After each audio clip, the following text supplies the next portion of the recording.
Welcome to Rivera and Reeves, the podcast where we break through the bias, report the news, and occasionally trip over our soapboxes while ranting about the headlines. Every week, we tackle the biggest stories with sharp analysis, unfiltered honesty, and just enough sarcasm to keep it fun. So pull up a chair, grab your coffee, and join us as we wade through the spin because the media is trash and we have zero patience for their nonsense. Hey friends, welcome back to another episode of Rivera and Reeves. I'm Mercedes and I'm here with my friend Rachel. Say hello, Rachel. Hello, Rachel. That's the first time of the year that we actually did that properly because the first time we were running around like chickens with our heads cut off. I know. We were live from Rachel's playroom in Virginia. Mm-hmm. Yep. It feels like a year ago already. It does, because that was a very, look, a lot of, finally yesterday, I kind of sat down to think it through. I have been going nonstop since before I left on my vacation to Puerto Rico because I had to get the house ready because my mother-in-law was staying to take care of our pets. Plus we had the vacation. Then I came back delayed, right? Because of the situation in Venezuela. To then I kind of had a little bit of a break, and then Rachel's like, hey, can you get to DC on Monday? And I'm no like, big deal. Just reorganize your life. Drive on down, up, drive up, up. And then that means that what I had planned for that weekend shifted to be able to go to DC because I had to test equipment. I had to do all kinds of stuff. So I've just been going nonstop. So I'm having weird dreams. I need a timeout. You're messed up. You are. You need like 3 days off. That's it. I'm saying it. I have declared it for you. Yeah. My husband was like, do you want to go up to the property this weekend? And I was like, I do, but I also need to put my life back in order. I'm afraid if I go up there, like stuff won't get done at the house to get my life back in order. You know what I mean? Well, and guys, if we could just take a little like detour for a moment. When she says I need to get my life in order, she actually means it. Like there can be, she's going to spit out her coffee. I learned quite a bit living in the same house with Mercedes for 2 days. Mercedes takes OCD and organization and list making to a new level that I didn't understand was within reach for humans. She has like 18 notebooks. She had to make a list while we were driving to Washington, D.C. of the things she needed to get out of the car 10 minutes later. Like she's making a list, writing down things to get out of the car. I'm like, what are you doing? She goes, making a list of the things I need to get out of the car for the recording. I go, but you're getting out of the car in like 6 minutes. Can't you just remember it in your head? She's like, no. And so I just... No, because I'm thinking of other things that I also have to do. I know. And I like it. I think it's a great... It's how God made you, but I didn't realize it was possible. The real estate in my brain is a high commodity. Okay. Yeah. It was incredible. Incredible. I thought I was organized, but I realized this past week I am not. No, and I am very impressed that Yeah. you run what you run without the ridiculous amount of systems that I use as a security blanket. Systems is the word, because she was trying at dinner telling me about an app I needed to order my life, and my eyes were like glazing over. I could not be less interested. My husband's like, oh, that's kind of interesting. Maybe I'll get it. And I was like, he was very impressed. I will not get it. I will get a legal pad and hopefully scribble some notes down. It was amazing. It was amazing. Oh my gosh, it was funny. But we had a great time together, and that's one of the things that we're going to be covering on today's episode. But before we get into today's episode, if this is your first time here, welcome. You have found your new favorite podcast. Make sure you hit that follow button wherever you're listening. We are on YouTube. Substack is our primary platform. That is also where you get some bonus content if you are a paying subscriber. There is a link in the show notes to become a paying subscriber. And this year, big announcement, Okay, so we tested out the live capabilities when we were together, and I think I got it. I think I got it done. I think I worked it out, right? So we have decided that our unfiltered episodes, which are exclusive to paying subscribers, we will do them as a live on the last Saturday of every month at 11:30 in the morning. So it's going to be like brunchy time. Come hang out with us. Bring your coffee. Bring your whatever mimosa, whatever yeah. you fancy on a Saturday morning. Your toast, your cheese, Yes. whatever. Your cheese toast. Yes. Your cheese. And it's going to be the last Saturday of every month. So if there is a 5th Saturday that month, it'll be on the 5th Saturday. So we're going to be doing the first one January 31st, which is the last Saturday of January, 11:30. We'll do a live, do our regular show, unfiltered, unedited, and then we'll also bring in for some questions and that sort of thing, and just to have a good time together. So it'll be, but that is exclusive to paying subscribers. So jump on board. Get in there. Okay. All right. So let's talk a little bit about news before we talk about DC, because of course the news never stops. Also, did anybody, if you're watching, did you notice our new intro? It looks great. Hello. I know. Yes, it's amazing. I told you last night. I love it. It's perfect. It's great. No, like, truly, it's better. Intro. It's better than the other one. Well, the first one I did, I literally just threw it together, just basically how this entire podcast has come together, you know? Yeah. And I was like, it's a new year. Let's get a better new intro. year, new us. It looks great. New-ish us. New-ish us. Yeah, we got to do some top level news observations before we jump into quite a day we had in DC. It was awesome. It was great. So first, top of the ticket, Minneapolis is still in the headlines. Okay. And it's in the headlines in, I don't know, the most dishonest way possible. So when was it? Was it yesterday or no? I woke up to it yesterday. So if yesterday was Thursday, which by the way, yes, we're late because I'm not even going to tell you why we're late. It was technical issues. Yeah. It's fine. We're here. Okay. That's what's important. But if you guys could just tell everyone you know to become a supporter, we could get someone to do this stuff for us. Someone who could just like stay at my house and come over and make sure my computers are hooked up correctly. Maybe they can make me a list of what to do so this doesn't happen. Anyways, I digress. Let's move on. We woke up to Minneapolis burning and looking very reminiscent to 2020, to George 2020. Floyd. Yeah. So I will never forget. I mean, I woke up in the morning, looked at the headlines. The headlines are ICE officer shot a man, basically. I don't even think they said Venezuelan. They were just like shot a man. They didn't say anything. They literally was, I shot someone again. That's what all the headlines said. After just killing Rebecca Good. Renee Good. Renee Good. No, Renee. I think Rebecca was her partner. Okay. Doesn't matter. I mean, it matters, but it's me.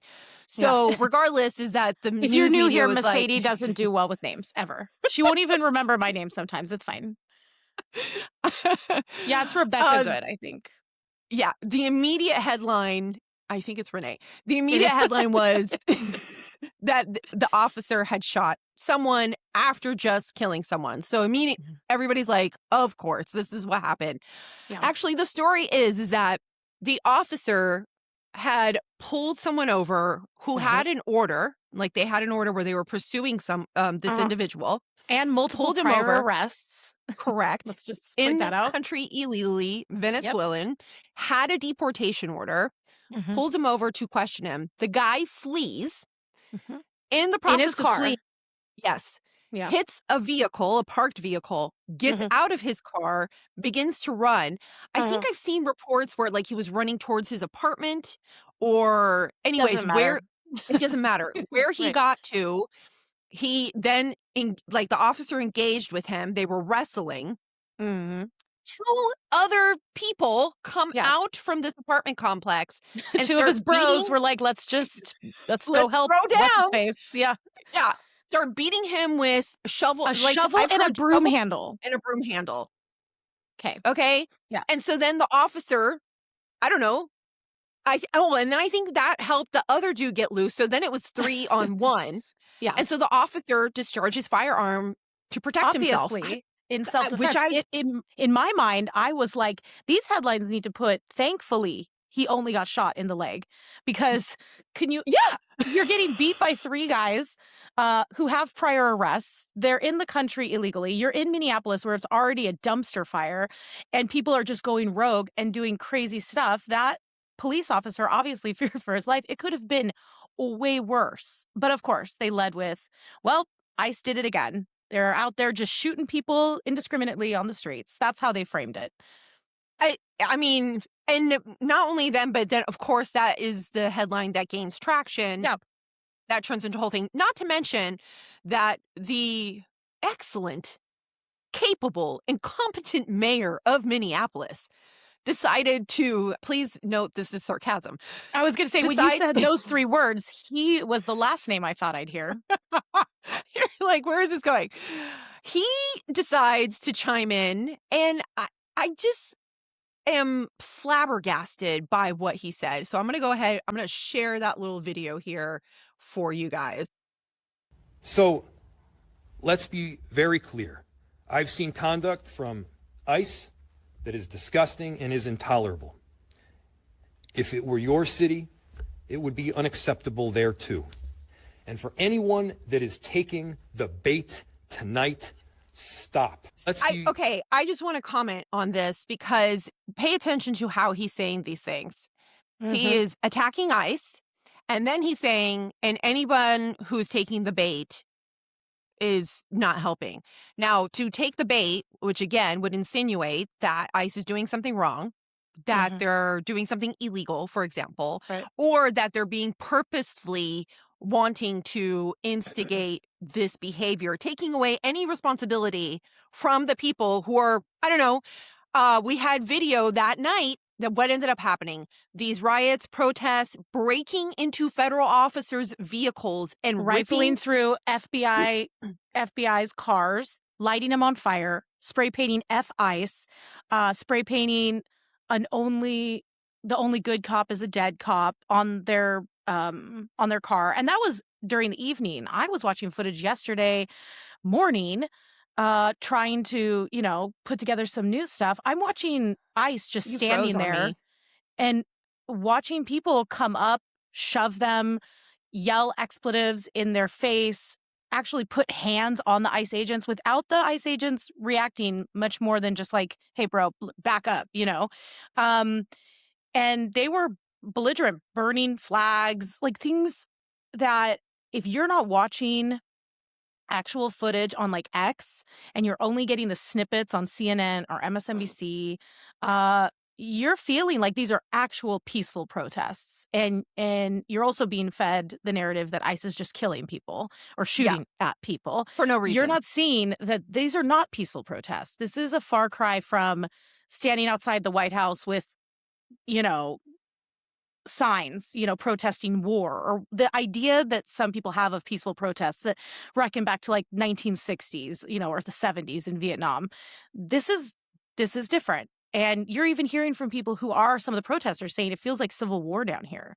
But that's not what the news is broadcasting. They're broadcasting that ICE is the one just shooting people. Speaking of, this is a little sidetrack because we need to get through a few other headlines. Yeah. But did you see Caroline Levitt yesterday with the Hills? I forget his name. Is he Irish? He Australian? I feel like it was almost Australian. I can't figure it out. I can't. Doesn't matter because I don't think he's going to be there anytime soon. I wouldn't show my face. He got obliterated. It was roasted perfect. Him. Please, into my veins is kind of what I was saying here. Like, I wish I just thought about it, but, Caroline, yeah, I don't have it real quick, but, I'll share it. I shared it in our stories, and I think you also shared it in your your feed. I put up the video because I was like, this needs to be remembered because it was exactly like what the mayor of Minneapolis and all of these other political pundits are doing is they are gaslighting the American public by saying, don't look over here at what these protesters are actually doing. Let's stay focused on how incendiary ICE is, and making that kind of the focus and almost daring people to buck that narrative, like don't you dare talk about, the protesters. That's their right, and that was what he did. It was like clever wording. He was trying to kind of catch her and draw her back to a totally different topic. And she was like, no, we're not doing this. You guys are lying. The press is lying by omission. Honestly. It was good. It was really good. And now find it. If you haven't seen it, find it. Yeah. Let me just remind everyone or give everybody context before we move on. You have Tim Walz putting out a statement statewide, governor of Minnesota, encouraging people. He says, don't be violent. Yeah. Okay, fine. They always say that. Encouraging people to film and to record as soon as you see ICE to record them, which is fine. You can do that. But then he goes on to say, so we can generate a database for later prosecution is his goal. Okay. That's what he said during his filming. The other thing is that you had Jacob Frey, which I just played that, clip from. But in addition to that, he's trying to create this narrative where he's saying, look, Minneapolis only has I think it's 400 police officers or something, which is ridiculous. Okay. Yes. I know especially that there are in Minneapolis. Yes. What? There are other cities throughout the United States that are larger or significantly larger or smaller, that have many more. Much more. Correct. Yep. So he's saying we have 400. They've brought in 3,000 or something federal officers. And he's saying it's disproportionate. And then he's encouraging, in so many words, he encourages the local PD to protect and the community, right? Which would then so he's basically telling the cops to impede the investigation of ICE. Yes, essentially. that's how I read crazy. it. That's his insinuation. You think about that. Actually, that is actually nuts. You are pitting state and federal law enforcement against each other. That is that's a recipe for a disaster. Yes. And then also, let me just he tries to make it sound like it is as if it's just a disproportionate. When you have an entire city, an entire population that is moving against the federal agents and you don't have the assistance of the local law enforcement, do you expect them to show up with only 200 officers? Do you understand what I'm saying? Yes. Yeah, they have to bring in their own protection.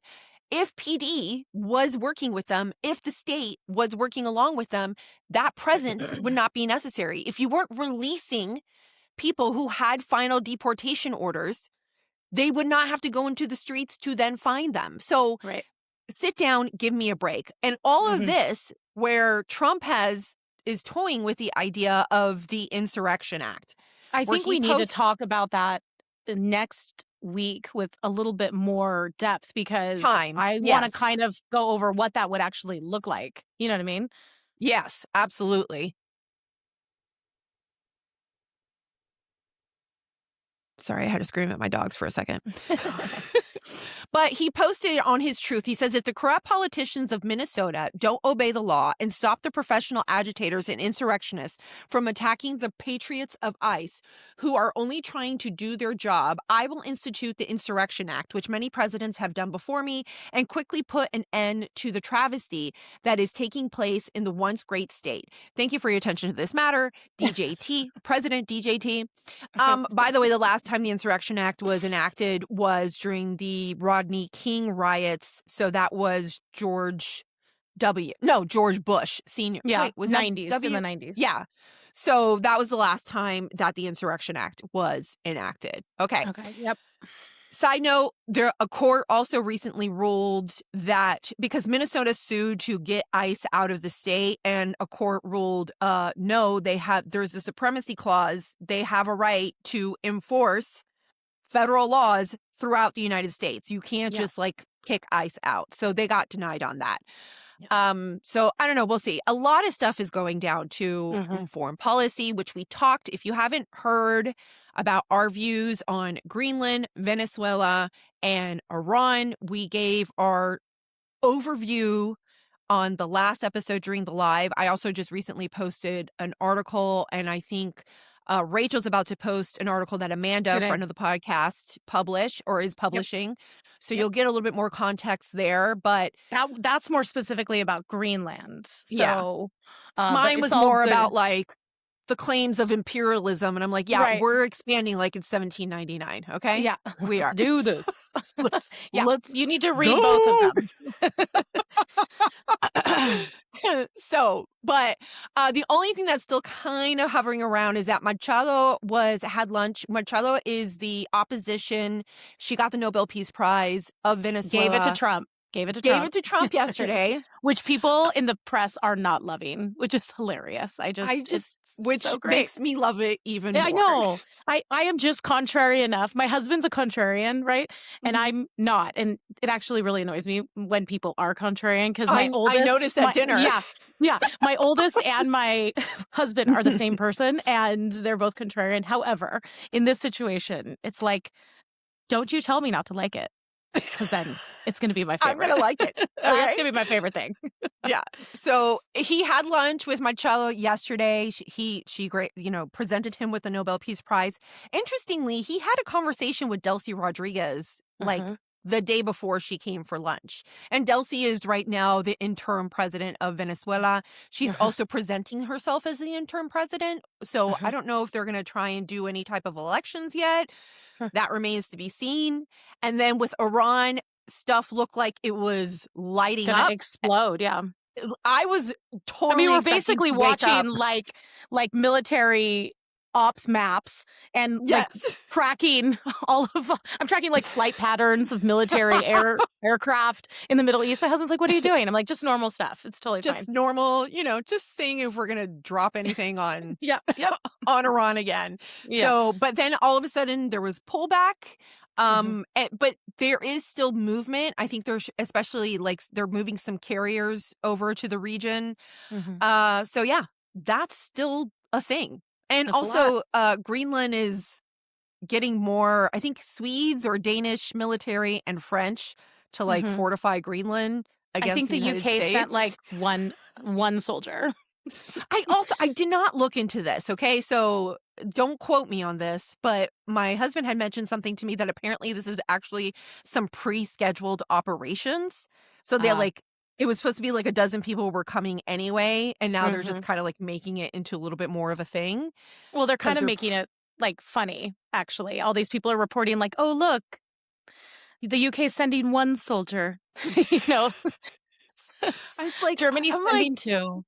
We're like, oh, okay, Felicia. Thank you. Okay. So, but I still think he's going to get a deal. I don't know what the deal's going to look like, but I think he's going to get a deal. They were estimating yesterday, I saw a couple places saying that Greenland could cost up to $700 billion. No, trillion. Billion? Okay, so as a fiscal conservative, how do you feel about that? Well, I mean, listen, you could look at it a couple ways. You could look at it like we're already so deep in the hole. And it's like, what's a few billion more? 700 billion, no big deal. But honestly, have you seen how in debt we are? And I am always barking about that. So don't hear me saying like, let's just throw caution to the wind and start buying everything. However, Greenland, obviously, as if you'll read our articles, is extremely strategically placed. And with the imminent threats, foreign threats coming already here, but coming even more so in the future, that's a essential piece of the puzzle. So I don't know. I didn't really answer the question, but I can understand why the logic for it. It's necessary. Yeah. The reasoning.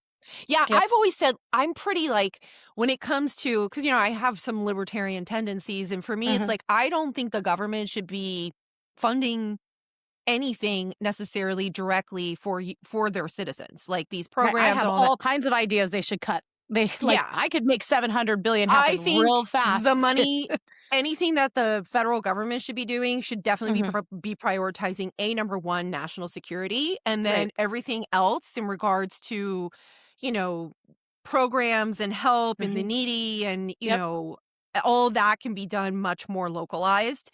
And so that's where I'm like, cut all those programs. Cut Social Security, cut SNAP, all of this. Like, I can find 700 billion really, really quickly in the budget. Make the budget, I will find the money. Business, protect, the nation as a whole. Yes. Better so we can prosper.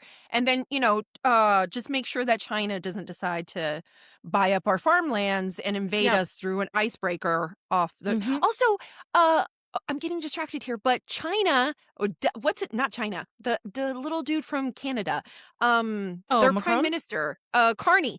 Hi, Carney. Yes. He was just over in China. Nobody's Right talking now. about it.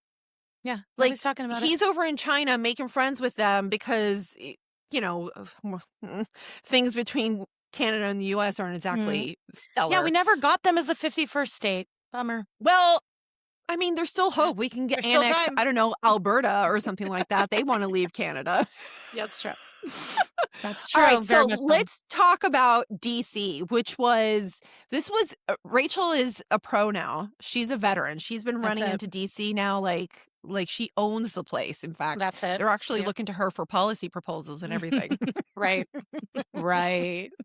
Sure. I wish I have some ideas. I know, right? I was like, do you want an idea? Do you really want to ask me my opinion?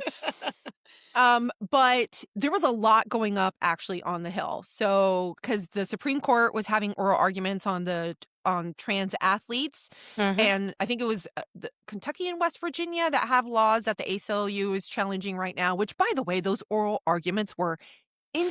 Fire. Yeah, please go listen to them. That I was just like, Like, the fact that we are I even can't believe here we're right here. now. Yeah, I cannot believe this is where we're at, but that's where we're at. It's insane. But it was interesting to go up. I drove up the day before from Tennessee to Virginia. So that's about an 8-hour drive. A lot of people are going to gasp, but I actually love it. Got a lot of stuff done, believe it or not, during that drive. Flew in, we had dinner. And then the following morning, we had to hit the ground running. Okay. And I'm still running checklists in my brain. Oh my Traffic, gosh. girl, is nuts to just get into DC.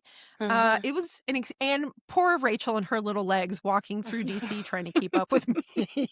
I had to take ibuprofen this morning because they still ache. We did a lot of walking. We did do a lot I of kept walking. looking back and you were like 3 or 4 steps and I was like, Mercedes, slow down. Yeah. Poor me and Kensington because she's similar. We were both like, trying to catch up behind you.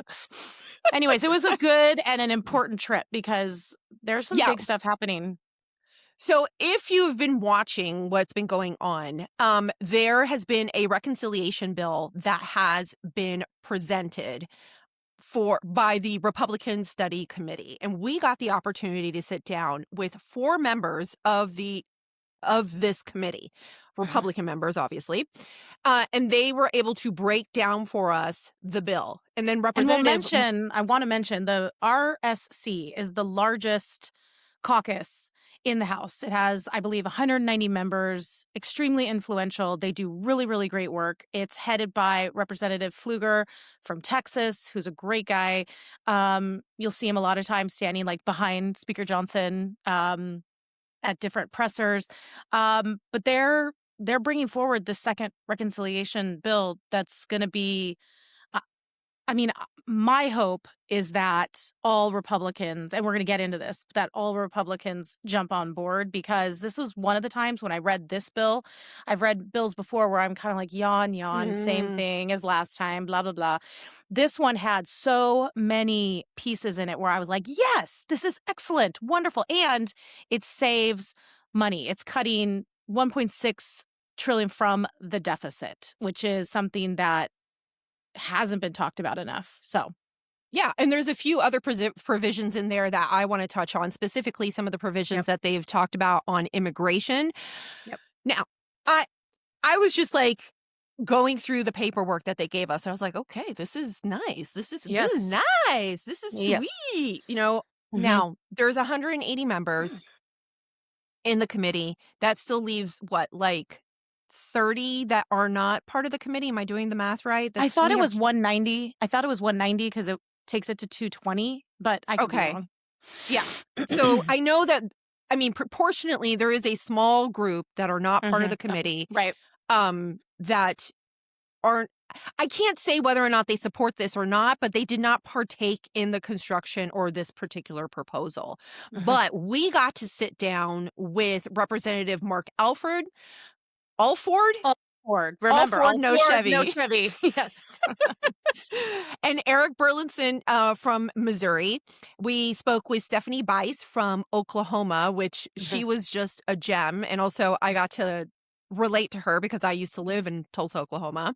Mhm. And then also Ben Cline from Virginia. But first up, we've now mentioned reconciliation a few times.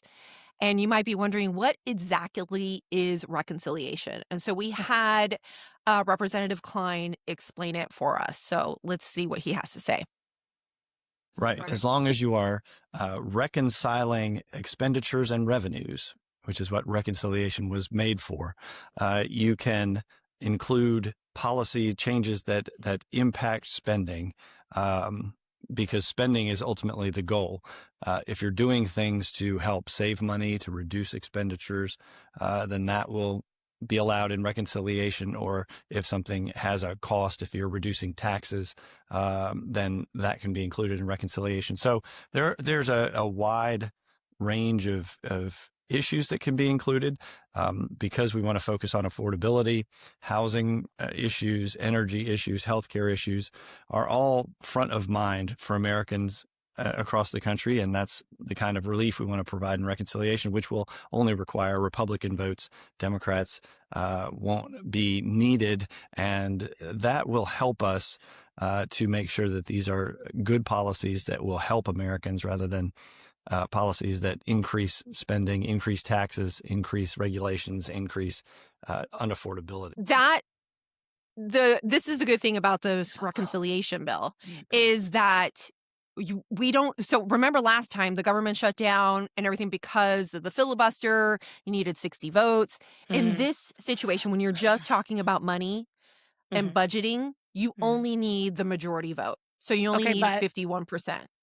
Go ahead. But the question you and I had, there's always a but. The question you and I had right out of the gate, very like it popped into both of our heads, is like, they only need Republican votes, but we have a razor thin majority, and we constantly have like one or two Republicans going rogue and be like, I'm not voting for it. I'm not voting. And it's like, have you read it? I don't care. I'm not voting for it. So can they actually get everyone to agree on this reconciliation bill? That's what we are both asking right now. And then, so Cline responded with an interesting analogy I thought was really kind of funny. Yeah, I liked it. I appreciated it.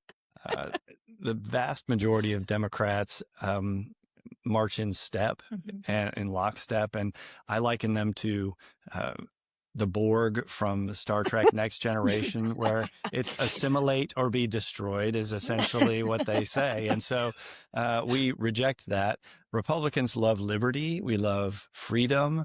And it makes it a little bit more challenging to herd the cats when you're trying to get everybody to agree on legislation. And so reconciliation can be a challenge when your margins are thin. But because the issues are so clear, because President Trump has taken such a leadership role in championing affordability and a lot of these policies, he is going to be key to making sure that this happens, that this unifies Republicans, that brings us together behind this bill, just as it did for the One Big Beautiful Bill, and we can get this bill across the finish line.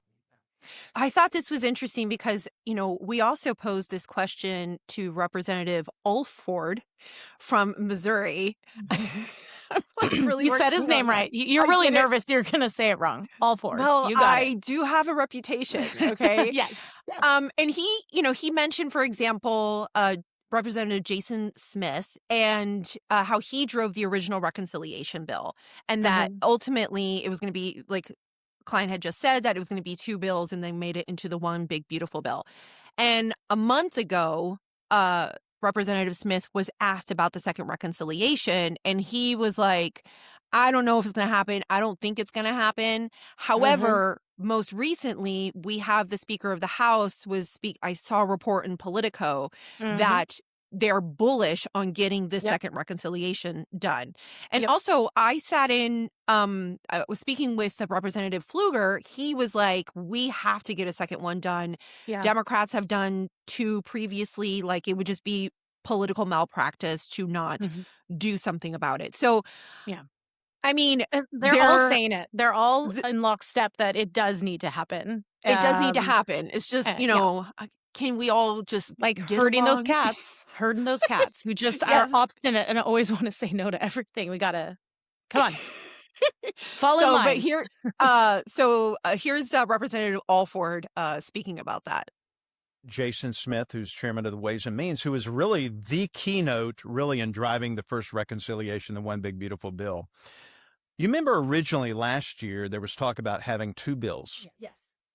And Jason Smith and President Trump that's how it came to the One Big Beautiful Bill, because we didn't think we had the energy, the temerity, the time to get two bills done.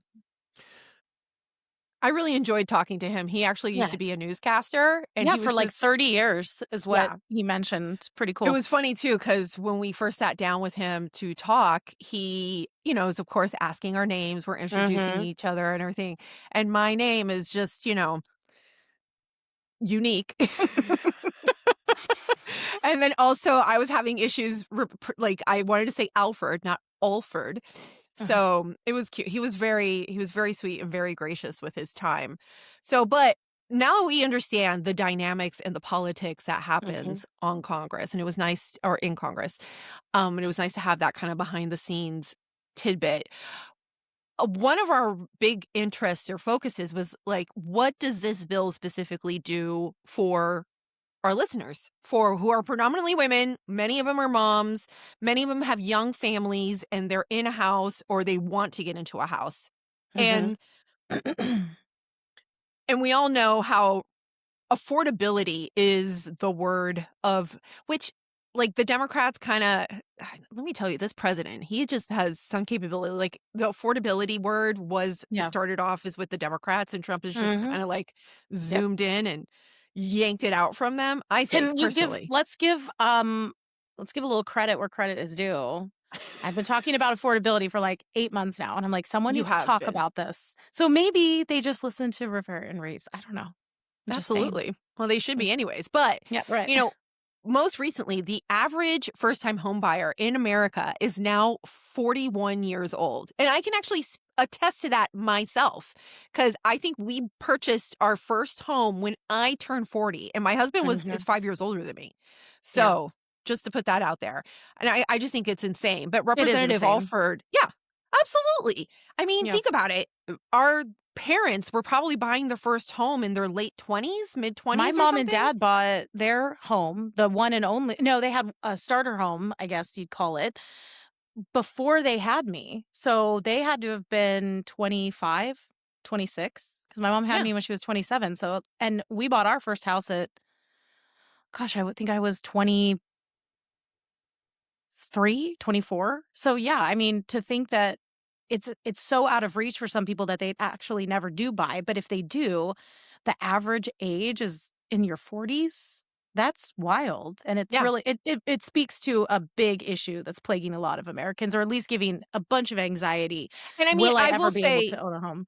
Our situation was a little bit different because my husband did have properties early on, and then we got hosed in 2008 with the like a lot of people market.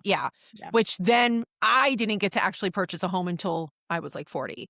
So, but Representative Alford had some really interesting ideas and proposals for first-time home buyers, and specifically interest rates and the rise of home prices.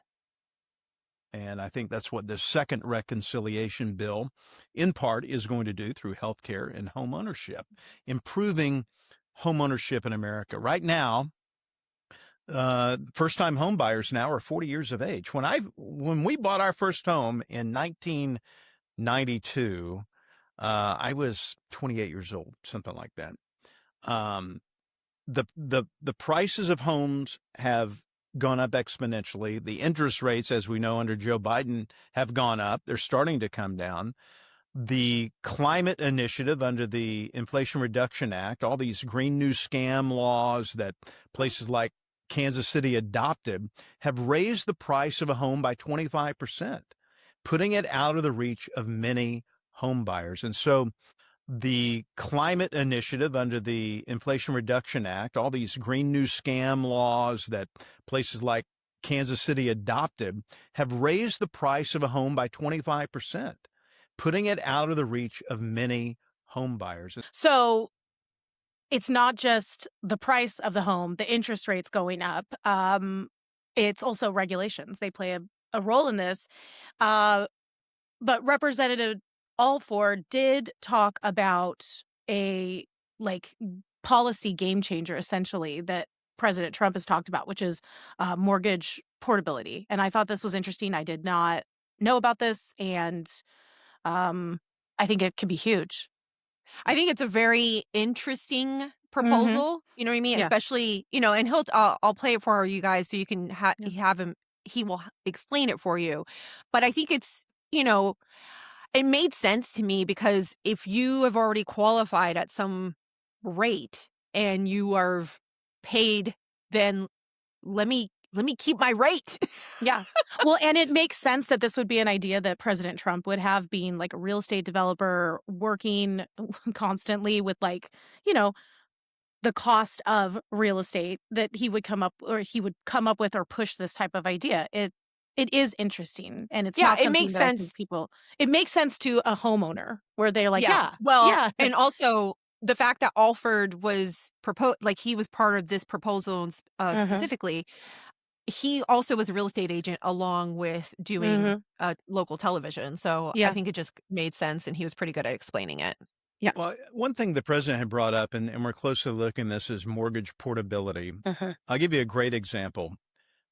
We reared our children in a home that we bought 25 years ago. Our interest rate was about 3%. Very good interest rate. Historically, very low. I remember my parents in the 1980s paying 18% interest rate. Okay.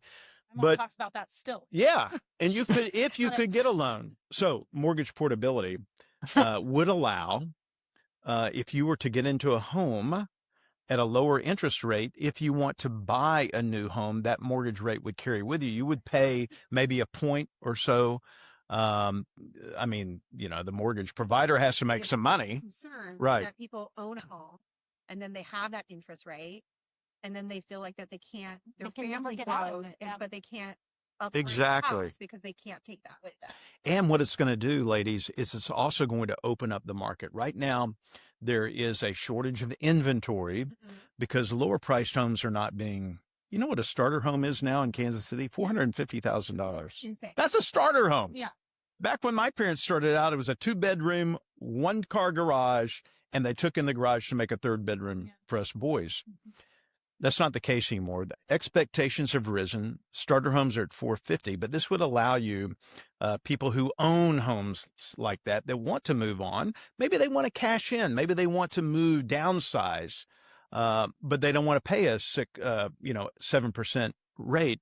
They can take that rate that they got into that house with them. The mortgage companies are still going to make money because they're going to be allowed. They're going to charge something, maybe a point or something, to do this. That was an interesting proposal, but in addition to the interest rate being an issue, obviously, there's also the issue of the federal debt and how that has contributed to interest rates. There's a bunch of things. Also, let me just take a side proposal here because we didn't get a chance to hear this from the representatives. Or if it was, I think it was mentioned in passing, but there is a proposal also to impose a substantial tax penalty on foreign nationals, particularly those with ties to hostile foreign governments who purchase land and real estate in the U.S. for just investment purposes, which then, pushes out American buyers. And that a 5% remittance tax on funds sent by non-citizens back to the country of origin and expand the capture components of the existing remittance tax to include money transfers through the electronic funds transfer. And that is estimated to be a $65.7 billion increase in revenues. So there's other little nuggets in here that are also along the lines and focus on immigration or to deter, because we've all talked about this, how Chinese investors or Middle Eastern investors are coming in and then they buy real estate as investment, but then they take that money and they send it home. They send it home or they spend it at home. And so that is meanwhile one of the proposals. taking up huge pieces of land that could be developed and used to house Americans at, a cost that they can afford, an interest rate that they can afford, with a mortgage that they can take with them. So it's like all these different puzzle pieces kind of to get like being put together to create like an ecosystem where people can own a home, for Pete's sake. You know what I mean? Well, also that mess with the inventory of, Mhm. of homes, because like Yeah. they just come in, they buy it up, they pay probably cash or over Mhm. the market price, which then drives up prices. So Yeah. yeah, I would think it'd be a nice thing to not have that happen. In Mhm. addition to that, there's also a lot of restrictions on Mhm. the purchase of on building Mhm. and now I had some questions about like what can the federal government do in order to help increase the market Mhm. and home availability. Like if you build more homes, it's going to drive down costs, but a Mhm. lot of these regulations are dependent on state and local regulations. Mhm. So I asked Representative Burlison from Missouri, what exactly can the federal government do to either incentivize more construction or to Mhm. create more space for construction? And so Yeah. this was his response. Um, in addition, there's things that we can do to try to increase the supply of homes into the market. For example, um, building code regulations. There's a lot of restrictions on certain places where you can or can't build homes. If you talk to developers, they have a hard time finding places. And look, there's a lot of land in America that is owned by the federal government. In fact, there's some states that are 80 to 90% owned by some form of government. What would be great is if we free up some of that land. And I'm not talking about national parks. I'm talking about selling land that's not really that doesn't add to the nation's Yeah. beauty. Yeah. Just let people in suburbia have a little bit more land Okay. space to grow into. There was a lot of, you've noticed there's been a lot of discussion about like opening up the federal land and then people freaking out Mhm. because they think Oh, they're yeah. going to put a subdivision at Yosemite Like National Park. right. That is not what we're discussing. And that's not what they're discussing. There's not a appetite to do that, but it's a good headline. I was just like, okay, I don't know. I mean, I'm very curious about this because I would like to see, and this is kind of like, we got the overview of this bill, of this Mhm. reconciliation bill. And I would be interested to see like what exactly are the lands? What states are they? Where are they located? How far out are Mhm. they? Because like if they're out in the middle of nowhere, how attractive are they going to be to the home buyer? There's Mhm. other little things that I would be interested to know, but I will say it is a challenge when housing is more of a local issue Mhm. for the federal The government to federal come in. government. Yeah. Yeah. Yeah. To then be like, because obviously it's not like I want federal housing. Yeah, right. No, thank you. We're talking about No. getting the government out of the business, Yes. out It's of like, let's everybody's business. Yeah. not do So that. And there was also like they also discussed, and I thought it was important to talk about. Should we talk about the tax side of things and yes, how absolutely. like Look, most yeah, I'm people are very like excited about this. taxes Yes. snore, but when you're a fiscal conservative and people keep Mhm. taking your money, I'm like, yes, please, let's talk Yeah. about taxes. So both Representative Burlison and Alford, they mentioned eliminating capital gains tax when you sell a home, but only if you sell to a first-time buyer, which I thought was really interesting. And Representative Burlison explained why that actually helps the buyer, not just the seller, because you know that they're going to come up, with this new talking point that this is only to benefit the wealthy. The rich. Yes, Yeah, of exactly. course, because that's, catchy. But I thought his response to this was really good. And then finally, the tax situation. So, capital gains tax is a hindrance for a lot of people. I myself, my wife and I, we still own some of the homes that we originally purchased, and it's a barrier. I don't want to pay capital gains tax Yeah.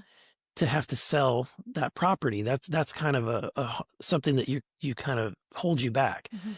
If we were to provide some form of relief or reduce that capital gains tax or eliminate it altogether for people who choose to sell that home, not to a business, but to a first-time home buyer, That caught her eye. That's then suddenly you've got something there, right? Because then you're going to really encourage a lot of investors to start selling those properties in order and get out from under that capital gains tax. So I have a question on that one specifically, because probably one of the counters to that would be like, okay, so you're giving another tax break to people who already own a home. Like, what would be your rebuttal or your counter to that? Because, you know, a lot of times it's like, well, oh, great, they're giving another tax break to the wealthy or someone who already owns Right. a home. And when really the focus is that like you still need to bring the price of the home down in order Right. for someone to be able to afford it or to be able to come up with that first time, that down payment. Yeah, the reality is that the tax is on the buyer. Just like anybody that's in business knows that you're not in business to pay taxes. So whatever taxes are applied to your products, you have to get from the buyer. And so therefore the buyer is the one paying the tax. And if anything that we can do to reduce those costs is going to benefit the buyer. What I found interesting about this particular proposal too is that like if you were to combine the portability of the rate of your mortgage along with like, oh, if I sell to a first time home buyer, I'm not going to have to pay capital gains tax. Well, then that is an incentive for someone to free up a home for the market. And if you think about it, it gives that first time home buyer a little bit more of, I don't know, like a benefit too, because like if I'm looking at 3 or 4 contracts and one of them is going to save me capital gains tax, Yeah. I might I know. consider that and, you know, favor the first time home buyer over someone that's coming in with a cash offer. Yeah. You know Yeah, what I and mean? like I said, a lot of this bill to me, when it came to the issue of affordability, it felt like puzzle pieces kind of being put together to unlock the market and just allow it to flow a little bit freer because As it's opposed to giving just people giving money. Yeah, it's giving people more options, more ownership over their choice because they're not feeling, oh gosh, hindered by not being able to sell here, this costing them more. I think that all of these pieces together give a lot more options to the home buyer.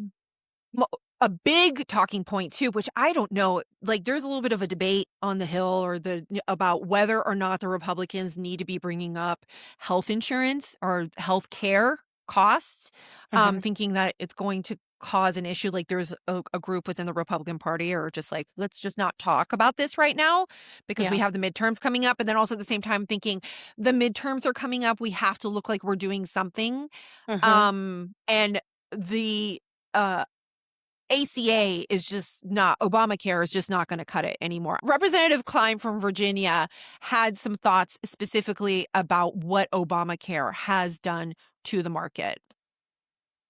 You know, health insurance is really front of mind for so many Americans, and they've watched since Obamacare how the health insurance market has really been destroyed.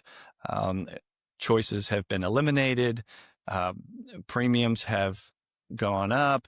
I mean, to a person, it really is a disaster. And the Democrats think that they can lie to your face and say, we're fighting to make healthcare more affordable. Don't believe your lie, your eyes, the facts that we passed Obamacare 15 years ago or so. And it's a direct cause of all of the unaffordability and the destruction in the marketplace that resulted.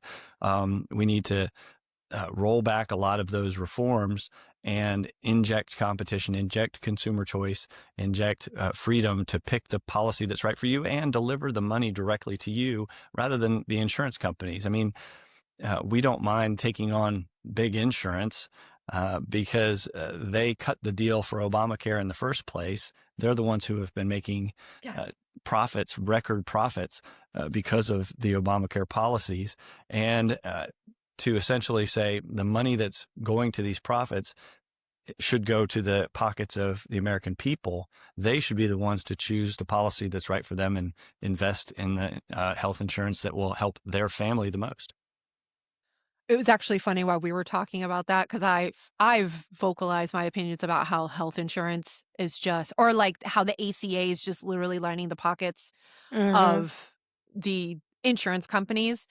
And Representative Burlison had an interesting proposal on how to deal with that, which is what he called MAHA accounts. Representative Cline and I kind of joked about how this plan is like to make insurance company, or no, the ACA was about making insurance companies rich again. Rich again. Yeah, that was funny.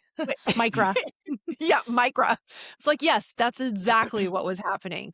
But Representative Burlison actually had a huge influence, or I think this was like part of his pet project, so to speak, in regards to this reconciliation bill, was healthcare, and specifically MAHA accounts, which he explains. I just, again, branding, like, I love it. I mean, the whole thing, this reconciliation bill, the branding for it is making the American dream affordable again. I mean, they're on point. It's all cohesive. They've got a good branding team. They do. It's like, it's pretty good. But let's hear about these MAHA accounts. In my plan, the money that you put into your product goes into what I call a super health savings account. Like, it's a health savings account on steroids, a MAHA account. The money from your employer goes into that account. If the government has any kind of subsidies, it will go in to help reduce the cost for people that have pre-existing conditions and otherwise.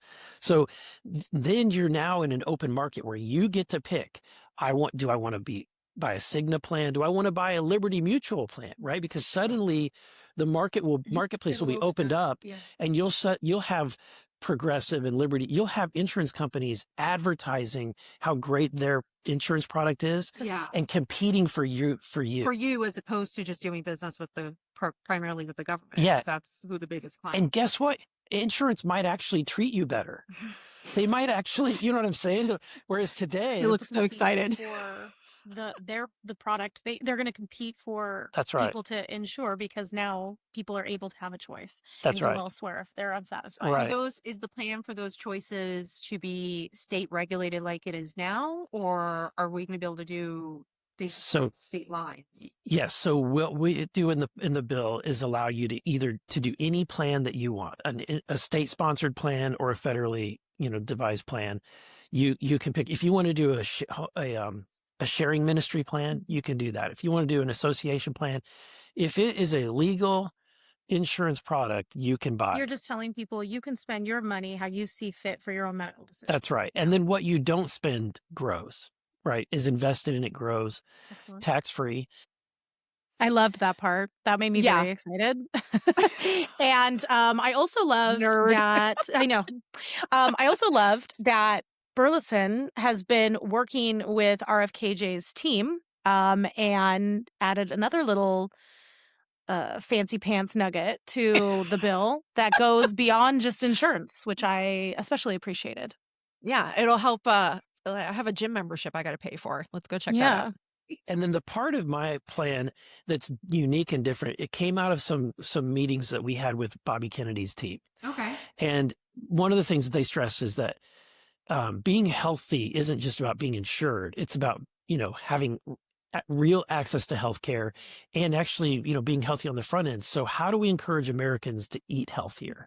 And this idea that we had is to take that account, and once you have saved up enough money to cover a deductible, so in other words, something happens, you've got the money there. Yeah.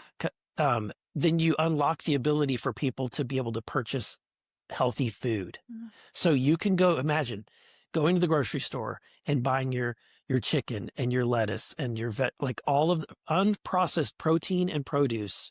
So would this be in tax-free? Okay. Oh, okay. Tax-free. Right. But would this be in addition to like WIC plans, for example, or is this separate? I'm not replacement, or I'm not replacing those at this time, but eventually what we might do is do something to the effect of, say, if somebody prefers to have a MAHA account over a WIC plan, then that can be an option. But at the end of the day, we're creating a new option for people to be able to invest their dollars, or the employer to be able to invest. I think a lot of employers are going to juice up how much money they're putting into people's accounts. It also is a benefit that employers can offer to attract That's right. employees and talent and that sort of thing, which Yeah. is another thing.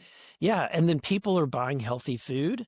And then in addition, Leader Thune has a good idea, I think, to allow them to purchase a fitness membership. So you want to really get healthy, get your MAHA account going, and then suddenly you can get healthy again. I watched, Representative Burlison was on The Huddle with his Sean Spicer and Dan Turrentine. And because I asked there whether this would be a replacement, for example, for WIC or for EDT and that sort of thing. And I think it was Sean Spicer had asked him also, like, are they going to try to repeal the ACA, or is this going to be a replacement for the ACA? And he had an interesting answer to that, which I think is kind of in line with, in regards to like my question for WIC, is that there is no plans to repeal those. They'll still be available. People can choose them if they want. But his idea is that competition. So these two federal programs will be competing against each other. And that because, for example, the MAHA plan or the MAHA accounts, which give you more liberty, are going to be more attractive, that the ACA will basically just kind of wither. It'll on get the vine. phased out. Yeah. It'll get phased out eventually. So when you can't get a bunch of cats to agree on something, is one of the ways to do it. And then another thing that a lot of our listeners are going to be interested in are, we've talked housing and healthcare, but what about families? Like, what can this bill, this reconciliation bill, do for family and paid family leave was one of the things that Stephanie Bice from Oklahoma was really passionate about and to share with our listeners. Because paid family leave isn't really something that you hear Republicans talk about very often or are championing. And I was skeptical of this, and I was very interested in what she had to say and how, what her plan was, because to me, this should be something more about like what the company will choose, as opposed to being like regulated by the federal government. That's just my personal opinion. So this is her explaining why paid family leave matters and the conservative approach to paid family leave. Well, I'm a mom myself. I have 2 daughters, and this really started a couple of years ago when I was asked to co-lead a bill that would expand paid leave for military service members. And I realized that after doing some research that we're one of 7 developed countries in the world that doesn't have a paid family leave policy. States have taken up the mantle in some cases and tried to put something forward, but we've never done something on a federal level.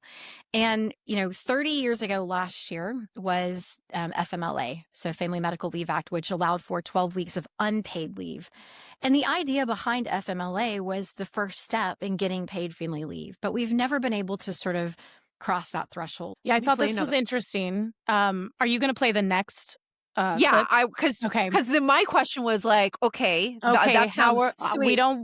we don't want the federal government doing more than they need to be doing. So we were very much like, well, why can't the states just handle this, right? Yes. I was just curious, like, if the states are already kind of doing something, like, why do we have to have, or what are the benefits of the federal government coming in? And this was her proposal. So for me, this is something that, as the mother of daughters who are going to be in the workforce or are in the workforce actually as of the last couple of weeks, one has been in the workforce for a while. One graduated in December and is now gainfully employed. So yes, off the payroll. Yeah. But I think that, they are moving towards that day where they are going to start a family. And I want them to have the opportunity to stay home, not only moms, but dads, to stay home and bond with those children and be able to provide a solid foundation. So the bill that I've put forward is a very conservative, non-mandate bill, but it incentivizes states to look at creating their own paid family leave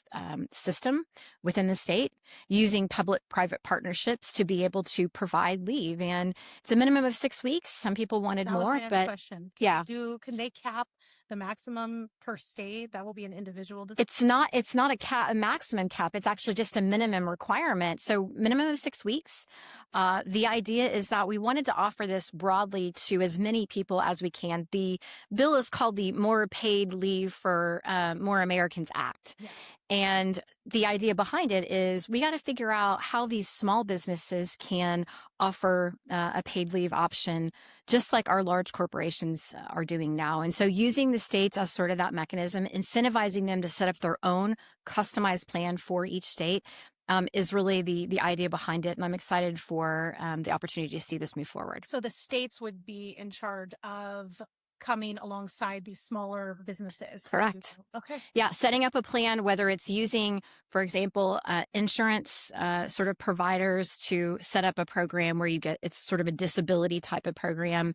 But there's lots of different ways that states can do it. Some are charging a tax to employers to be able to set it up. Some states are doing this public-private partnership piece. We really allowed flexibility for the states to do what they think makes sense. So basically, it's not a federal mandate, which good.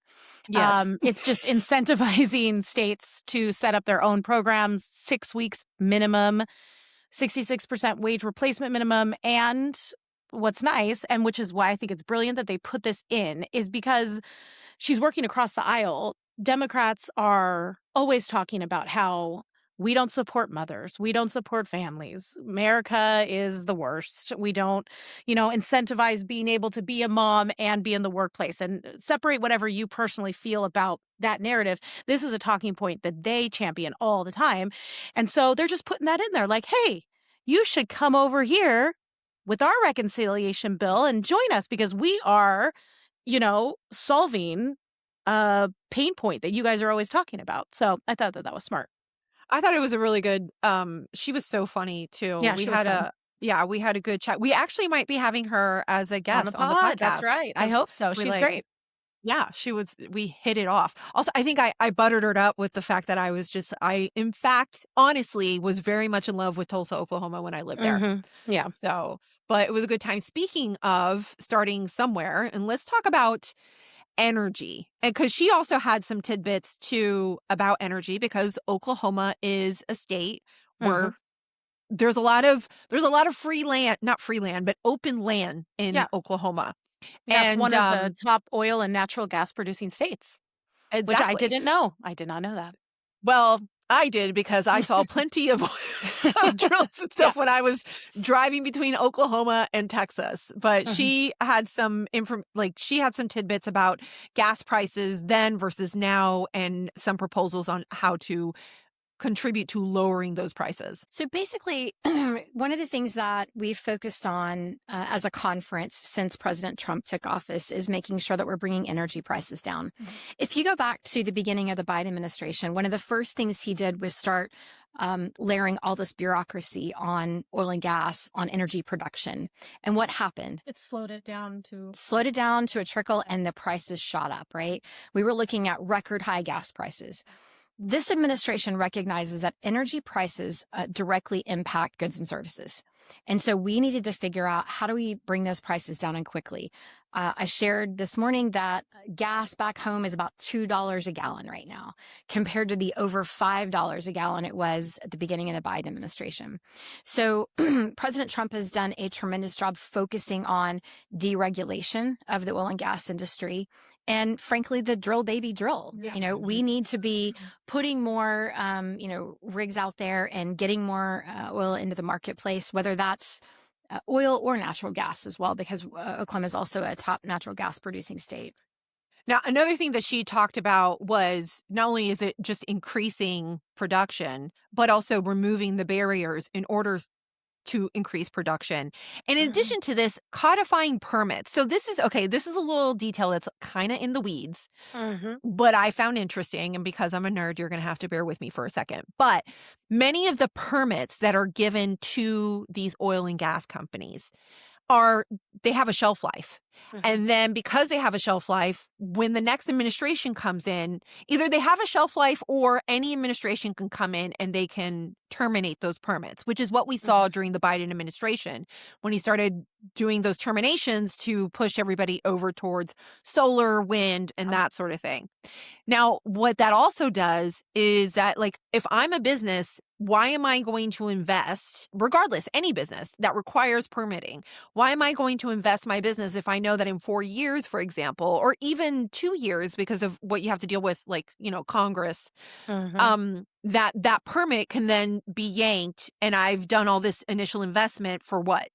So it disincentivizes future drilling and productions and projects. So Representative Bice mentioned specifically what the Mineral Spacing Act was and what it means to codify these permits. So this Mineral Spacing Act basically says that some of the mineral interests cannot hold up drilling and production of a particular plot. Because that's happening sometimes across the country. And so this is just another deregulation initiative that we're looking at to try to help increase production across the oil and gas industry. It's just removing barriers. It's removing barriers. Yeah. We've seen so many barriers in so many areas.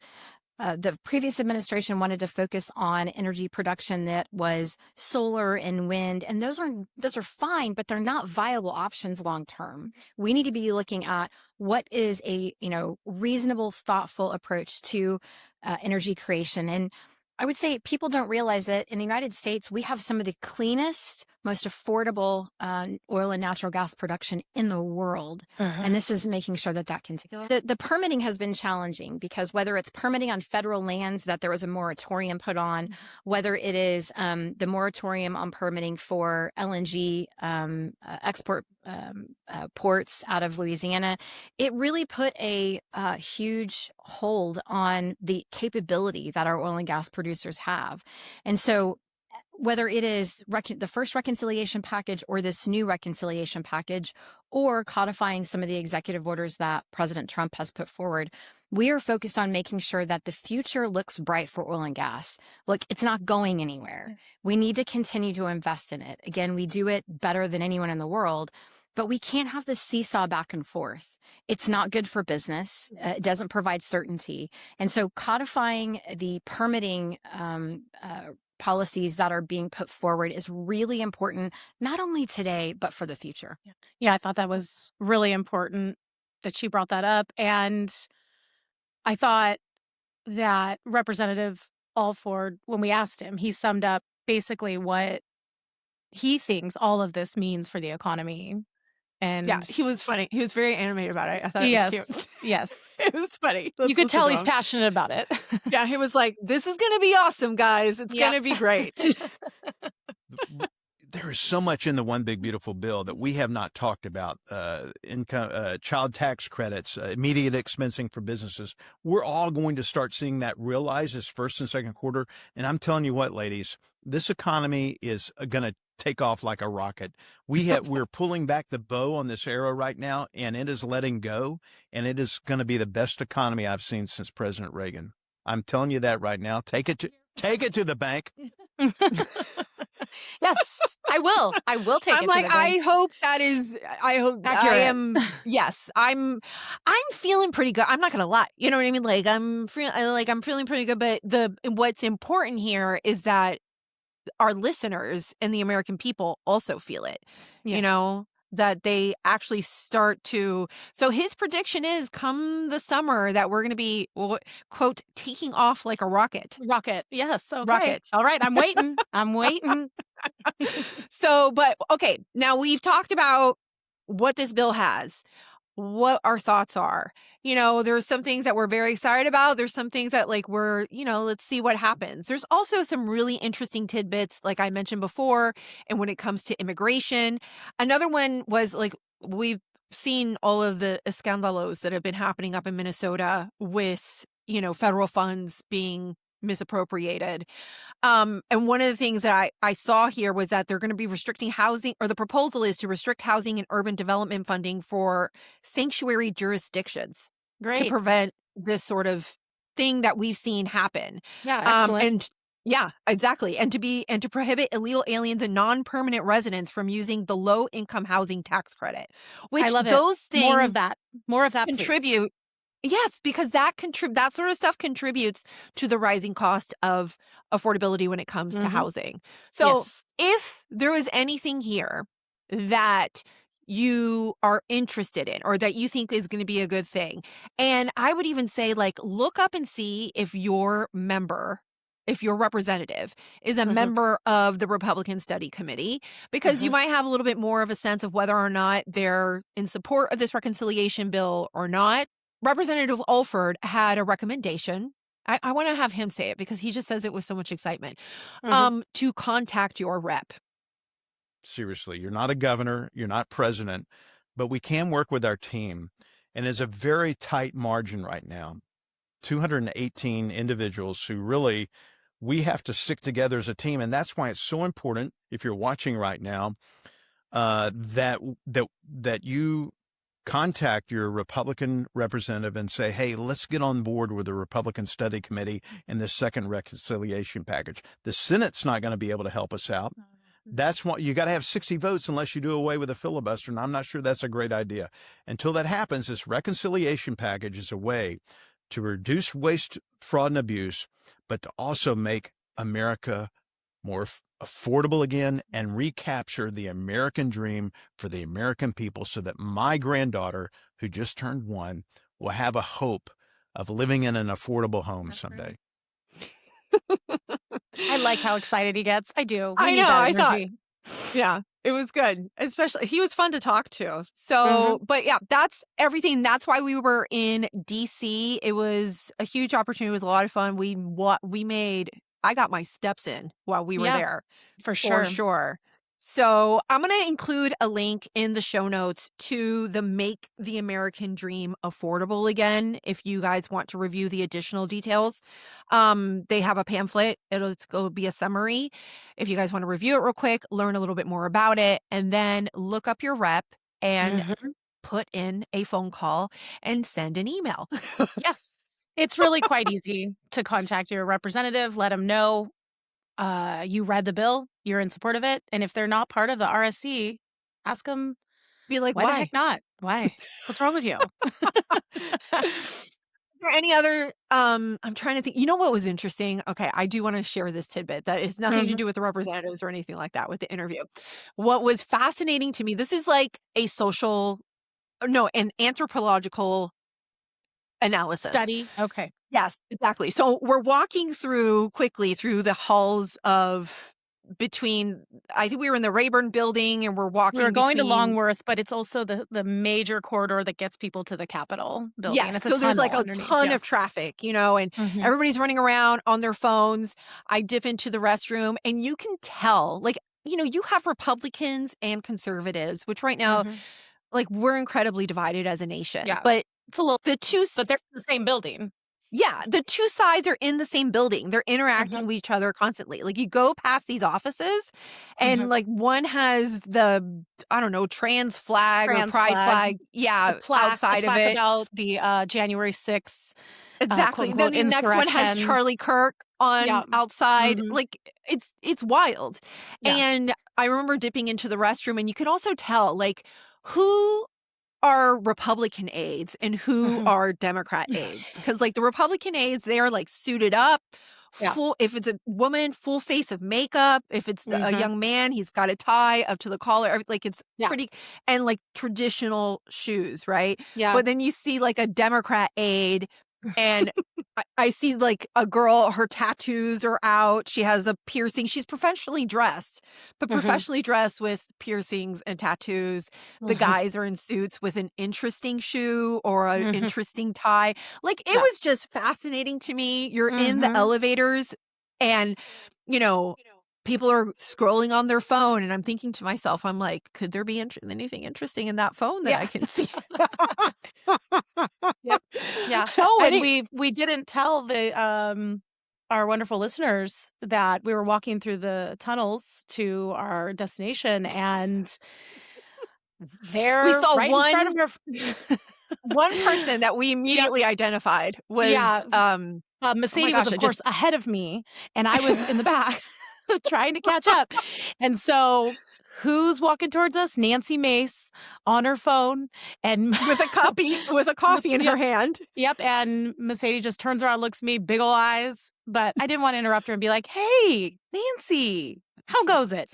But, you can't necessarily do that. So yeah, it was definitely, it was interesting. It was a good experience. It was interesting. Will I be driving up 8 hours regularly to Virginia to Yes. go to the Capitol? No, you will not. It's Rachel- okay. I'll represent us well. Yeah. I was like, I could do this maybe like once a month. Although I was looking at airfare, there are some possibilities that aren't Okay. exorbitant. So Okay. stay tuned. But it was lovely to spend time with Rachel and her family and her beautiful 4 girls. Meg was, of course, obsessed with me, which She was. She was. Kay had to go somewhere yesterday, speech and debate. And so she was all dressed up, had all of her stuff, and she's walking out and she goes, "Hey, Meg, come here. Tell me you love me. I love you." And she goes, "I love you, Kay. You going to see Miss Sadie?" And she's like, "No, I am not going to see Miss Sadie." So I guess she thinks that you're like, you left to go to a meeting and you're still going to come back. But hearing Meg say Miss Sadie is just about the cutest thing ever. I will say, for her age, she has a pretty good pronunciation for my name. Well, I mean, she has like a whole bunch of other people that talk all the time. So she has quite a vocab. Yep, for sure. All right, friends, I'm going to go ahead and wrap us up for today's episode of Rivera and Reeves. Make sure you check out those show notes to get the link to this proposal, to the reconciliation bill, to learn a little bit more about it, and contact your representative if this sounds good to you. And it does. I might be making it does. Thank you. This is like the first time that I sat through something and I was like, oh, I know. That's what I'm saying. And kudos and a big thank you to the Republican Study Committee for having us, for hosting us, and for just doing really, really good work. They're awesome. Yeah. It was a good time. All right, that's it for today's episode of Rivera and Reeves. Remember to hit that follow button so you don't miss another episode wherever the platform is that you're listening. And if you want access to our exclusive content and our new monthly lives of Unfiltered, please consider becoming a paying supporter. There is a link in the show notes for you where you can get it at a discount. In the meantime, I guess we'll see you with no technical issues next week for another episode of Rivera and Reeves. And here's a reminder that the media is trash and we have no tolerance for it. Okay, bye. Bye.